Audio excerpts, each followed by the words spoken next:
오늘 19장입니다. 18장 24절부터 19장 전체인데 19장 1절에서 10절까지 읽겠습니다. 아볼로가 고린도에 있을 때 바울이 윗지방으로 다녀 에베소에 와서 어떤 제자들을 만나 너희에게 이르되 너희가 믿을 때 성령을 받았느냐? 이르되 아니라 우리는 성령이 계심도 듣지 못하였노라. 바울이 이르되 그러면 너희가 무슨 세례를 받았느냐? 대답하되 요한의 세례니라. 바울이 이르되 요한이 회개의 세례를 베풀며 백성에게 말하되 내 뒤에 오시는 이를 믿으라 하였으니 이는 곧 예수라 하거늘 그들이 듣고 주 예수의 이름으로 세례를 받으니 바울이 그들에게 안수하며 성령이 그들에게 임하심으로 방언도 하고 예언도 하니 모두 12사람쯤 되니라. 바울이 회당에 들어가 석 달 동안 당대의 하나님 나라에 관하여 강론하며 권면하되 어떤 사람들은 마음이 굳어 순종하지 않고 무리 앞에서 이 도를 비방하거늘 바울이 그들을 떠나 제자들을 따로 세우고 두란노 서원에서 날마다 강론하니라. 2해 동안 이같이 하니 아시아에 사는 자는 유대인이나 헬라인이나 다 주의 말씀을 듣더라. 아멘.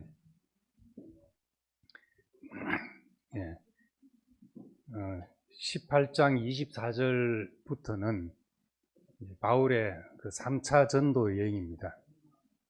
1차 전도 여행 때 안디옥에서 시작해서 아시아 지방을 돌고 다시 안디옥 지방에 갔고 안디옥으로 갔고 2차도 안디옥으로 시작해서 마게도니아 지역을 돌고 다시 안디옥으로 갔습니다. 그리고 이제 3차 전도 여행의 이제 주된 지역이 에베소입니다. 이렇게 이제 1차, 2차, 3차 이제 구분하는 것은 이제 뭐 전도의 어떤 과정도 말하는 것이지만은 사람들을 만나고 다른 상황을 만날수록 문제의식이 깊어지고 복음도 더 깊어져 간 것을 봅니다. 3차 여행 에베소에서의 그 과정과 에베소 교회를 통해서 나온 말씀은 앞에 1, 2차와는 또 비교할 수 없는 그런 깊은 어떤 과정과 말씀들이 쏟아져 나온 것을 보게 됩니다. 이 에베소 교회를 보면은 에베소서에 하나님의 비밀의 경륜, 그리스도의 비밀, 또 이 비밀이 크도다. 내가 그리스도와 교회에 대해서 말하노라. 이렇게 에베소 교회로 인해서 하나님의 깊은 비밀이라고 생각되는 것까지 바울은 알게 된 계기가 되었습니다. 요한계시록 2장에 아시아의 7교회가 나오는데 거기에 에베소 교회가 첫 번째로 나옵니다. 그리고 이기는 그에게는 내가 하나님의 낙원에 있는 생명나무 열매를 주어 먹게 하리라. 이렇게 말씀했으니까 창세기 2장에 나왔던 그 생명나무, 이것이 성경 전체에 잠언에만 지혜로 이제 한 3번 언급된 이래로 생명나무에 대한 이야기가 성경에 나오질 않습니다. 근데 처음 나오는 데가 에베소 교회에 이기는 그에게는 낙원에 있는 생명나무 열매를 주어 먹게 하겠다 하는 말씀이 나옵니다. 그러니까 에베소 교회를 통해서 얼마나 하나님의 깊은 비밀이 드러나고 있는지를 이런 말씀을 통해서 볼 수 있습니다. 서신만 그냥 읽으면 에베소서, 빌립보서, 골로새서 하고 서신들만 읽으면 그냥 좋은 말씀이다 하고 넘어가는데 사도행전을 읽고 서신들을 보면은 이런 상황에서 나온 말씀이구나 하는 것을 알고 상황과 메시지가 우리에게 겹쳐져서 입체적이고 더 생생하게 하나님 말씀이 느껴집니다. 어제 이제 오전에 그 성경 읽기 모임 하면서 이제 사랑이 하고, 근데 로마서 8장을 했습니다. 쭉 읽으면서 로마서 8장 35절에 누가 우리를 그리스도의 사랑에서 끊으리요? 환난이나 공고나 박해나 기근이나 적신이나 위협이냐 칼이냐. 기록된 바 우리가 종일 주를 위하여 죽임을 당하되 도살할 양같이 여김을 받았나이다. 이런 말씀이 나오는데 그냥 이 말씀만 읽으면 우리는 내 상황을 생각해서 내가 어려움이 있더라도 그리스도의 사랑을 끊을 수 없다 이렇게 이해를 합니다. 근데 사도행전을 보면은 이게 다 바울의 자신의 경험에서 나온 이야기구나 그렇게 알게 됩니다. 환난이나 공고함이나 박해나 기근이나 벌거벗음이나 위험이나 이거 다 사도행전에서 당한 일들이거든요. 그러니까 이것이 경험으로 알아질 때 우리에게 그 생생한 체험으로 다가올 수가 있습니다. 19장 1절에 아볼로가 고린도에 있을 때 바울이 윗지방으로 다녀 에베소에 와서 어떤 제자들을 만나 이렇게 합니다. 이제 고린도 교회를 비우고 바울이 에베소서를 갔습니다. 그런데 이 비워진 이 고린도 교회 브리스길라와 아굴라가 거기서 만났지만은 두 사람은 다 버리고 바울을 따라서 같이 에베소 지역까지 동행하고 있었습니다. 근데 이제 아볼로란 사람이 고린도에 있었다는 이야기를 여기에 언급하고 있습니다. 아볼로가 이제 중요한 사람이었기 때문에 이렇게 언급이 되고 18장 24절부터 28절까지 아볼로에 대한 이야기가 삽입되어 나옵니다. 바울의 선교 여행에.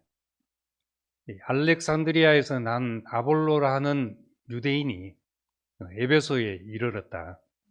이 사람은 언변이 좋고 성경에 능통한 자라 이렇게 말합니다.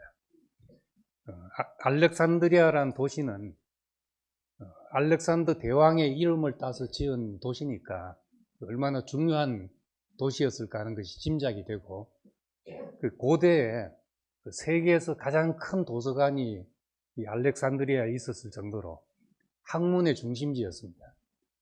알렉산드리아 출신이라고 하면은 요즘 말로 하면은 하버드 출신이라든지 케임브리지 출신 뭐 그런 의미가 될 정도로 여기 뒤에 설명해 놓고 있는 것처럼 언변이 좋고 성경에 능통하다.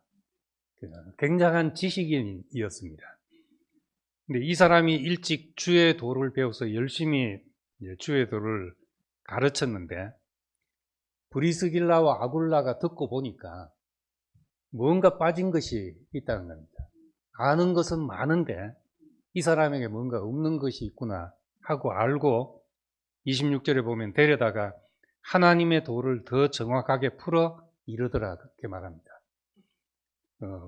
많이 아는데 뭔가 모르는 게 있구나.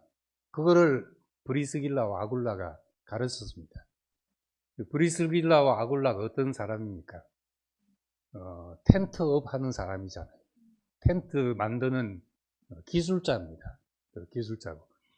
이런 사람이 알렉산드리아에서 온 언변이 좋고 성경에 능통하고 학식이 많은 이 사람을 불러다 가르쳤다는 것은 이 그림은 이제 굉장한 그림인 거죠. 우리는 똑똑한 사람이 더 많이 아는 사람이 모르는 사람에게 가르치는데 그냥 벌어먹고 살기 위해서 천막을 만드는 짐승의 가죽을 다듬고 하는 이 사람이 학식이 있는 사람을 가르치는 이것이 복음이 전파되는 과정에서 볼 수 있는 그런 광경입니다.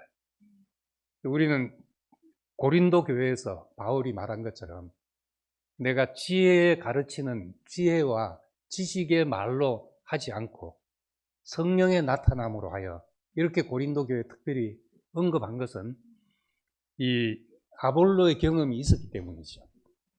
그리고 특히 고린도 교회에서는 고린도서에는 바울은 나는 말을 말에는 조라다, 말은 둔하다, 이런 이야기를 한글로 봐서 말로 송사를 많이 받았던 걸 알 수 있고, 그의 배경에는 언변이 좋은 이 아볼로 같은 사람이 있었기 때문에 상대적으로 바울은 말 못하는 사람이 됐을 정도로 이제 그런 사람이란 걸 알 수 있습니다.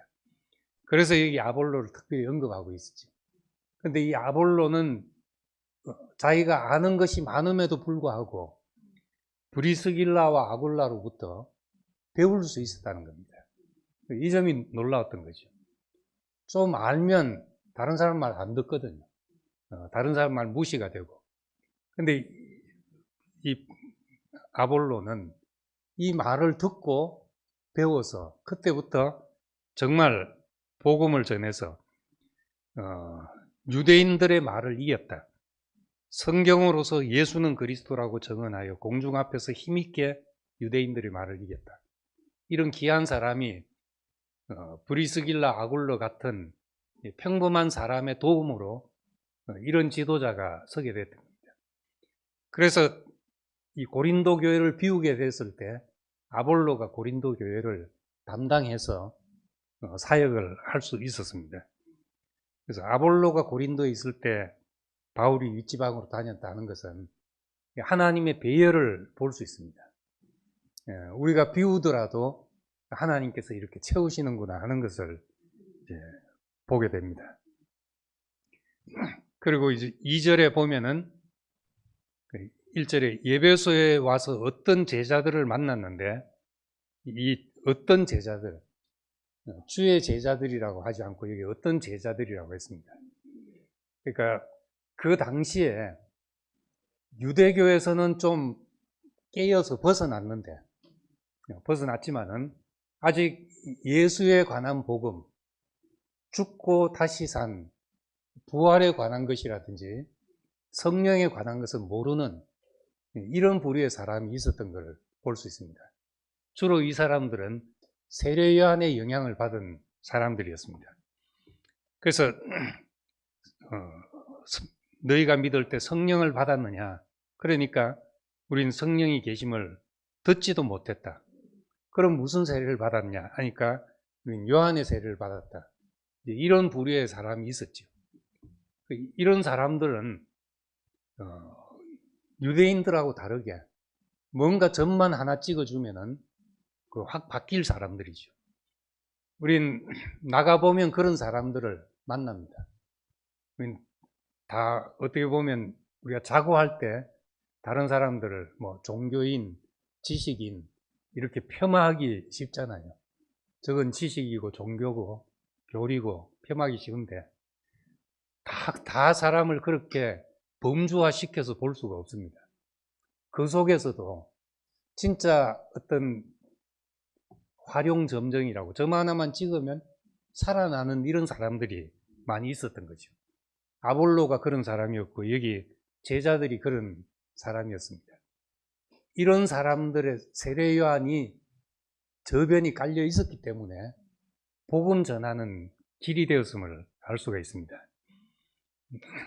그래서 이 사람들에게도 이제 안수하니까 이 사람들에게 은사가 임했다. 성령의 은사, 너희가 믿을 때 성령을 받았느냐 하는 이 말씀은 사도행전에서 사도들이 복음을 전하는데 복음의 중요한 특성으로 던지는 질문입니다.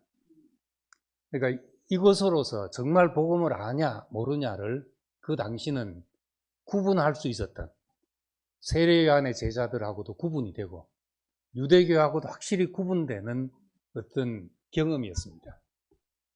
근데 이 성령을 받았다는 것이 요즘 오순절 운동처럼 방언을 하고 꼭 그런 걸로만 나타난 것이 아니라 뒤에 고린도서나 로마서를 보면은 은사가 여러 가지인데 어떤 사람에게는 가르치는 은사를, 어떤 사람에는 위로하는 은사를, 어떤 사람은 섬기는 은사를, 어떤 사람은 방언을 하고 어떤 사람은 예언을 하고 이렇게 다양한 형태로 나타나는 겁니다. 우리에게 꼭 뭐 어떤 한 가지 특성이 없다고 해서 없는 것이 아니라 우리 자신을 보면은 하나님께로부터 온 것, 그것이 하나님의 선물이죠. 은사죠. 그래서 너희가 믿을 때 성령을 받았느냐 하는 이 질문이 사도행전에서 던지는 중요한 질문 중에 하나입니다. 네, 9절, 10절에 보면은 복음을 전했는데 8절에 보면 바울이 회당에 들어가 석 달 동안 담대히 말했다고 했습니다. 회당에서 석 달을 말했는데 사람들의 마음이 굳어 순종하지 않고 오히려 무리 앞에서 도를 비방했다고 했습니다. 잘 안 받아들인 거죠. 그래서 에베소에 있는 두란노 서원에 가서 날마다 강론하고 2해 동안 이같이 했다고 했습니다. 에베소 교회는 바울이 총 3년을 머문 교회입니다. 고린도에 길게 머물렀는데 1년 6개월을 머물렀습니다. 바울의 전체 사역 지역 중에서 가장 오래 머문 지역이 에베소 지역입니다. 그리고 바울이 떠나고 난 다음에 디모데가 사역을 했고 디모데가 순교한 다음에 사도 요한이 와서 죽을 때까지 있었던 교회가 에베소 교회입니다. 이 에베소 교회는 여기서 나오는 말씀들 오래 있었으니까 얼마나 많은 이야기를 했고 깊은 부분까지 타치를 했습니까? 이것이 아시아 교회, 유럽 교회 전체에 양식이 될 만큼 여기서 흘러나온 말씀들이 중요한 말씀이 되었습니다. 그래서 뒤에 보면은 이제 이 말씀들이 이제 전 아시아 지역의 형제들한테 공급이 됐다는 말씀이 나옵니다. 왜 이렇게 이제 오래 머물렀는가? 잘해주니까 오래 머물렀나? 그게 아니란 겁니다. 오히려 더 강팍했고 방해와 해방이 많았기 때문에 바울은 여기에 더 오래 머물렀습니다. 그래서 마음이 굳어 있어서 더 많은 말을 쏟아내야 했습니다. 그렇게 한 다음에 이제 또 이 에베소 교회는 소요 사태가 일어나게 됩니다. 많은 일들이 있어서 바울은 여기서 이것이 영적 싸움이라는 인식을 하게 됐습니다. 아, 이게 싸움이구나, 전쟁이구나. 그래서 에베소 6장에 보면은 다른 서신서에 없는 말씀이 나오는데 마귀의 계계를 대적하기 위하여 하나님의 전신갑주를 입어라. 구원의 투구를 쓰고 의의 흉패를 붙이고 그리고 진리의 허리띠를 띠고 그렇게 전신무장을 하고 이건 영적인 싸움과 같은 것이다. 이렇게 말했습니다. 그리고 우리의 씨름은 혈과 육을 상대하는 것이 아니요 통치자들과 권세들과 이 어두움의 세상 주관자들과 하늘에 있는 악의 영들을 상대함이라. 보이지 않는 싸움을 인식하게 됐습니다. 이런 계기가 된 것이 23절부터 나오는 에베소서에서 일어난 소동이었습니다. 그 이전까지는 유대인들의 박해가 주된 박해였는데 여기서는 이제 이방 신전에서 종사하는 사람들과의 싸움이 시작이 되었습니다. 이 에베소에는 아데미 여신, 아르테미스라는 여신의 신전이 있는 도시인데 이 에베소에 있는 신전이 세계 7대 불가사의 중에 하나라고 하니까 아주 큰 신전이고 이 제우스 신전을 능가하는 그런 신전이 여기 있었다고 합니다. 이렇게 큰 신전이 하나 있으면은 우리 보면은 도시 같은데 큰 회사에 공장이 하나 들어오면 그 공장으로 먹고 살거든요. 제가 어릴 때 살던 동네에 그냥 푸른 초장과 정말 쉴만한 물가였는데 어느 날 대우시로 큰 공장이 들어와 가지고 공장이 들어와서 시골에서 버스로 여공들이 막 실어 날라지고, 그러니까 주변 가게들이 막 살아나고 도시 자체가 바뀌었어요. 미국 조지아주에 우리 기아 공장이 처음 들어갔을 때, 그 조지아주에 이 아틀란타주에 있는 조지아라는 도시가 완전히 시골 깡촌이었던 모양입니다. 거기에 기아 큰 공장이 들어가니까 이 큰 집집마다 이제 팻말이 붙어가지고 하나님 감사합니다. 기아를 보내주셔서 팻말로 한 도시가 살게 되는 거죠. 뭐 대학이 하나 있어도 대학 도시 같은 데는 대학으로 인해서 도시 전체가 살고 하듯이 이 에베소는 신전으로 먹고 사는 도시였습니다. 거기서 이제 순례자들이 오면은 숙박업도 생기죠. 또 종교적인 기념품을 만들어서 파는 일도 생기고 하게 됩니다. 근데 여기 보면은 23절에 그때쯤 되어 이 도로 말미암아, 이 복음으로 말미암아 적지 않은 소동이 있었는데 데메드리오라 하는 어떤 은장색이 은으로 아데미의 신상 모형을 만들어 직공들에게 적지 않은 벌이를 하였다. 제법 큰 사업을 벌이고 있었던 데메드리오라는 이제 은으로 신상을 만들어서 장사해서 살아가는 이런 사람이 있었는데 복음이 퍼지니까 이제는 장사가 안 되기 시작하거든. 그리고 아데미 여신 하면은 사람들이 다 추앙하고 하는데 이제 점점 신상의 어떤 위상이 떨어지고 이렇게 하니까 이 사람이 이제 군중들을 선동하게 됐던 겁니다. 그래서 복음이 전파될수록 자기 돈벌이가 줄어든다 생각하고 선동해서 소요를 일으켰는데 우리의 영업이 천하해진다. 그리고 아데미 신전도 무시당하게 된다. 27절에 그렇게 외치니까 이 말에 군중들이 28절에 보면 이 말을 듣고 분노가 가득하여 외쳐 이르되 크다 에베소 사람들의 아데미여 하고 막 선동이 일어난 거죠. 참 이제 어찌 보면 웃기는 일이 발생했습니다.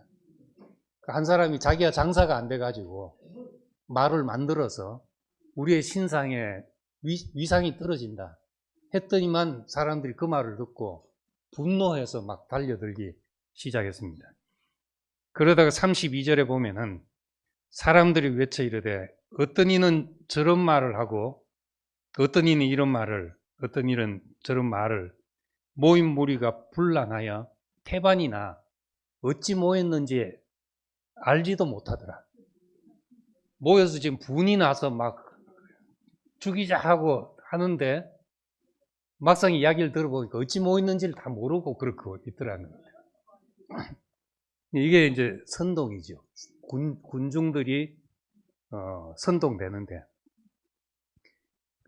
우리 군중 심리나 뭐 대중의 반란 이런 책들을 보면은 아주 유명한 책입니다. 이런 책을 보면 이런 현상들이 다 나와 있습니다. 이 군중들은 단순한 말이라도 계속 반복해서 말하면 그걸 진짜로 믿는다는 거죠. 그게 사실인지 아닌지가 중요한 게 아니라 계속 같은 말을 하면 또 그것도 신뢰가 가는 지도자가 그런 말을 같은 말을 계속 반복하면 단순한 말일수록 쉽게 믿고 그대로 하게 된다는 겁니다. 감정에 쉽게 휩싸이고 선동되기 쉬운 사람들이다 이렇게 말합니다. 지금 여기서 보게 되죠. 군중의 반란은 하는 책도 보면 거기는 이 대중의 반란, 대중들은 문제를 깊이 생각하지 않고 근원을 깊이 생각하지 않고 지금 있는 현상을 당연한 것으로 생각하고 받아들인다는 겁니다. 그러니까 이것이 그러한가 하여 상고하는 사람들이 아니라 그냥 있는 현상을 당연하게 받아들이고 이제 수가 틀리면 분이 나고 이런 사람들이니까 자기 이해관계나 호불호에 따라서 움직이는 겁니다. 그래서 이렇게 해서 선동이 일어나서 잘못하면 이제 큰 위기가 닥칠 그런 상황이었습니다. 근데 다행히 여기서 35절에 보면은 서기장이 무리를 진정시키고 이르되, 여기서 이제 서기장이라고 이제 하는 사람은 이 도시의회 최고 관리를 말합니다. 이제 도시의 지도자 한 명이 36절에 경솔하지 말아야 된다. 좀 잘 봐라.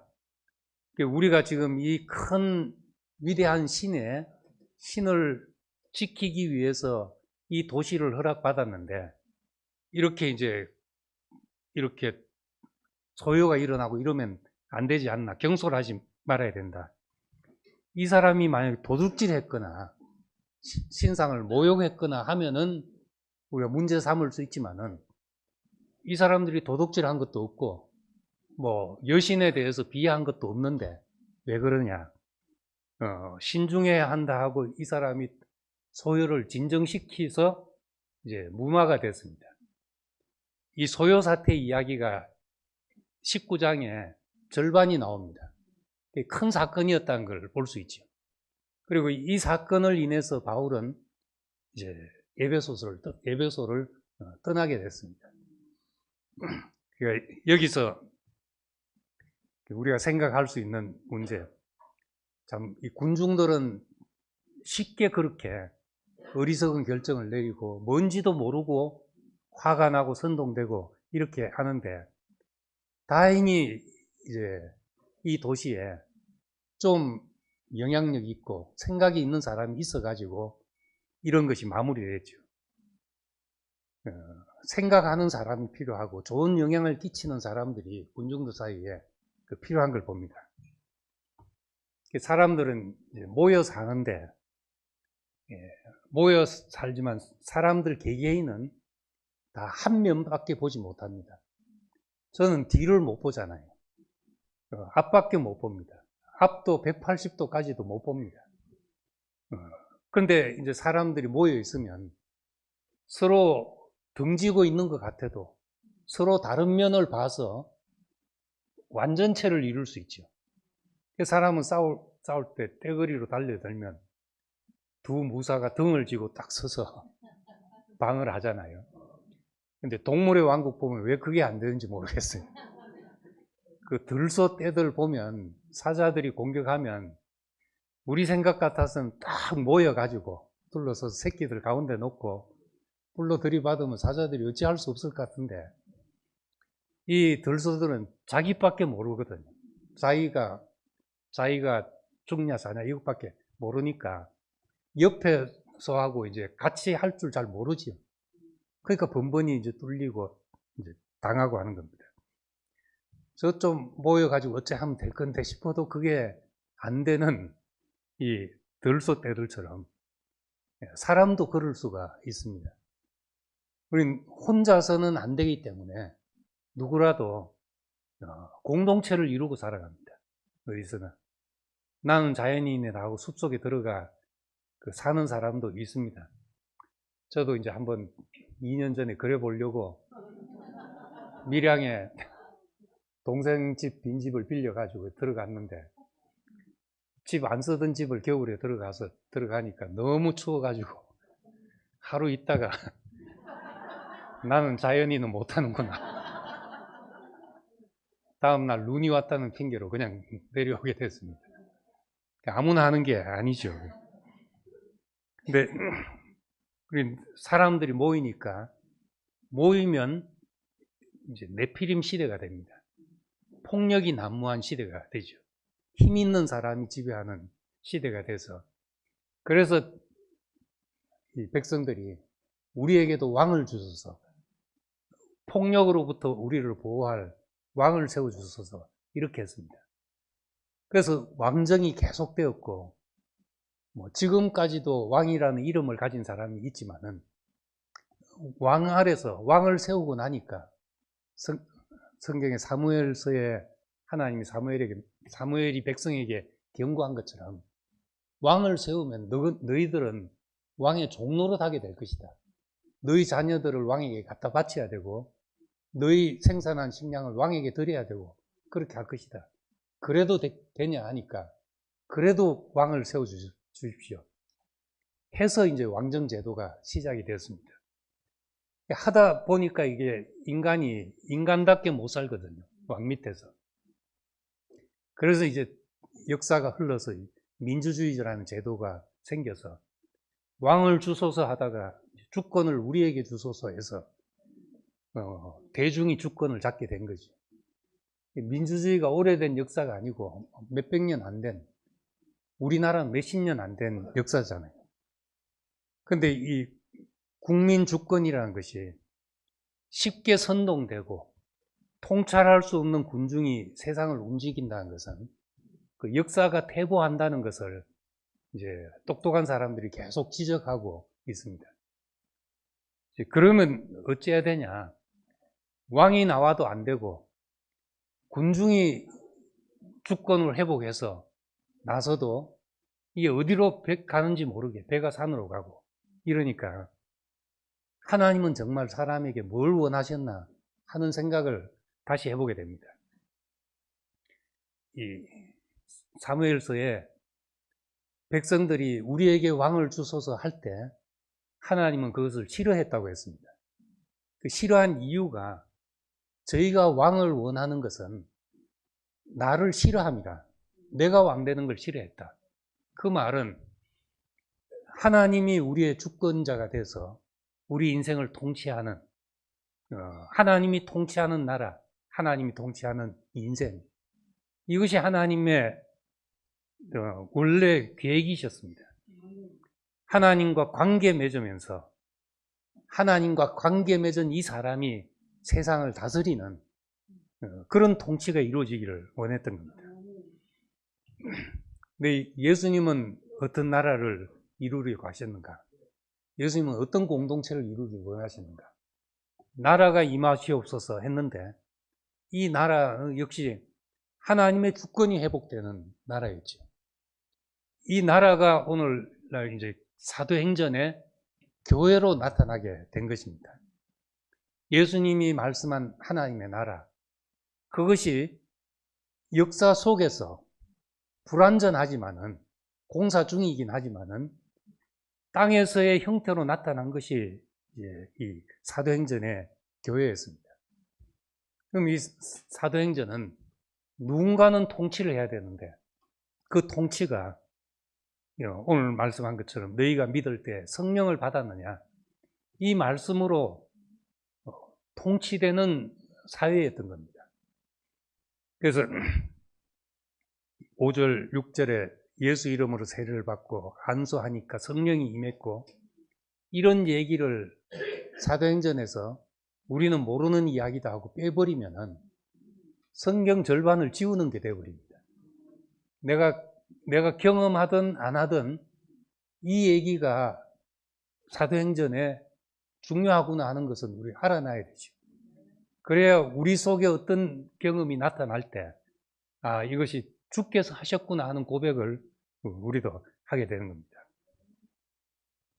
성령을 받는다는 말을 예수님은 나를 먹으라 하는 말씀으로 하셨습니다. 나를 먹으라. 나를 먹으라고 하니까 내가 너를 어떻게 먹냐, 우리가 식인종이냐 하는 반응이 나오게 됐고, 제자들도 선생님 말씀이 너무 어렵습니다 하게 됐습니다. 그때 예수님이 한 말이 내가 너희에게 이런 말이 곧 영이요 생명이다 했습니다. 나를 먹는다는 것은 구체적으로 예수님을 받아들이는 것인데 그의 말씀을 받아들이는 겁니다. 영이요 생명이다, 영이요 생명이다 하는 것은 내 존재 가장 깊은 곳에서 나를 움직이는 것, 그것이 영이지요. 우리의 몸은 마음 가는 대로 가잖아요. 마음이 움직이는 대로. 몸이 마음의 말을 안 들을 때가 있지만은 나이가 들면 이제 몸의 말을 듣고 살아야 되는데, 마음의 말을 듣고 살아야 되는데 내가 왜 이러는가? 내가 왜 이렇게 행동하는가? 내 마음에서 그런 동기가 있어서 행동합니다. 그 마음은 어디서 나오는 것인가? 내 마음이 어디서 나오는가? 마음의 더 깊은 근원, 내 생명의 가장 깊은 근원을 성경에서 영이라고 표현합니다. 마음만 해도 우리가 형체는 없지만은 느낄 수가 있잖아요. 그런데 영은 우리가 볼 수도 없고 느낄 수도 없지만은 뭔가 나를 움직여 가는 것이 있죠. 그래서 내 생명 가장 깊은 곳에서 나를 움직이는 그것을 우리는 영이요 생명이라고 하니까, 하나님의 말씀이, 예수의 말씀이 나의 가장 깊은 곳에서 나를 움직여 가면은 그것이 내 생명이고 내 영이 되는 것이고, 영을 따라 살아간다고 이렇게 말할 수 있게 됩니다. 그래서 성령을 따라 행한다. 그의 비추심을 따라서 우리가 길을 가고, 그의 이끄심을 따라서 우리가 행보를 간다면, 이것을 경험하고 표현하는 것은 사람마다 다를 수 있지만은, 그렇다고 해서 헷갈린다고 버릴 수는 없다는 겁니다. 이 신약의 핵심 원리이기 때문에 그렇습니다. 그래서 바울은 예배소서에서 기도하면서 1장 17절에 그렇게 말합니다. 우리 주 예수 그리스도의 하나님 영광의 아버지께서 지혜와 계시의 영을 주셔서 하나님을 알게 하시고 했습니다. 고린도 교회에서는 어떻게 우리가 주를 알아서 주를 가르치냐? 예수의 영으로 하지 않고는 예수를 주라고 할 수 없다. 이분이 내 인생의 주인이고 내 인생의 주권이 여기에 있었구나 하는 것을 우리가 깨닫게 된다면, 그건 내가 깨달을 수 있는 일이 아니라는 거죠. 그가 하신 일이다, 이렇게 고백하게 됩니다. 에베소서 3장 14절에도 이름으로 내가 하늘과 땅에 있는 각 족속에게 이름을 주신 아버지 앞에 무릎을 꿇고 비나니 그 영광의 풍성을 따라 그의 성령으로 말미암아 너희 속사람을 능력으로 강건하게 하시며, 에베소 교회를 향한 그 바울의 그 소원, 기도가 성령으로 말미암아 속사람이 강건해지기를 기도했습니다. 거꾸로 검증하면은 우리가 예수를 주로 알고 고백한다는 것, 속사람이 강건해져서 무슨 독을 마셔도 해를 받지 않는다면 그게 성령께서 하신 일이죠. 소요가 일어나고 강팍에서 말씀을 받아들이지 않고 이런 교회를 두고 이제 떠나면서 바울의 마음이 어떻겠습니까? 주의 영에게 이 사람들을 맡겨야 되겠다는 마음이 들었을 것이고, 이 사람들이 속사람이 강건해야 이런데 흔들리지 않는 사람들이 될 것인데, 속사람이 강건하자면 성령께서 하셔야 되는구나, 하나님께 맡기는 것밖에 길이 없구나, 이렇게 고백하게 됩니다. 이 바울이 에베소 교회를 보면서 갈망했던 것, 지혜와 계시의 영으로 하나님을 알고 성령으로 속사람이 강건해지고, 또 요한계시록에 나오는 말씀이지만은 이기는 자에게 낙원에 있는 에덴 동산에 있는 생명나무의 열매를 주어 먹게 하리라 하는 이런 정말 깊은 결론들이 에베소 교회의 과정을 통해서 나오게 된 말씀들입니다. 그리고 오늘 이런 결론들이 우리 안에서 성취되는 그런 약속이 되기를 소망합니다. 기도하겠습니다.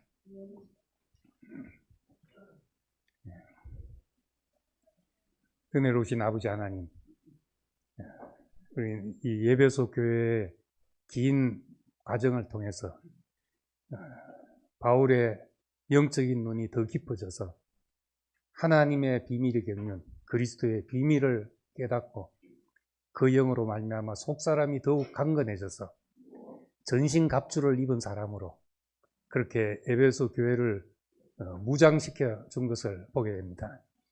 우리도 이 세상을 살아갈 때 정말 말씀에 눈이 열리고 이것이 영적인 싸움이라는 인식이 우리에게 생겨서 전신갑주를 입게 하시고 성령으로 강건해져서 무엇에도 요동하지 않는 견고한 사람, 강건한 사람으로 살아가게 되기를 원합니다. 낙원에 있는 생명나무 열매를 주어 먹게 하겠다는 이 약속이 우리에게도 열려져서 우리가 매일 형제자매들을 함께 누리며 생명나무 열매를 먹고 잔치하는 사람들이 되기를 원합니다. 베푸신 은혜에 감사드리며 예수님 이름으로 기도드립니다. 아멘.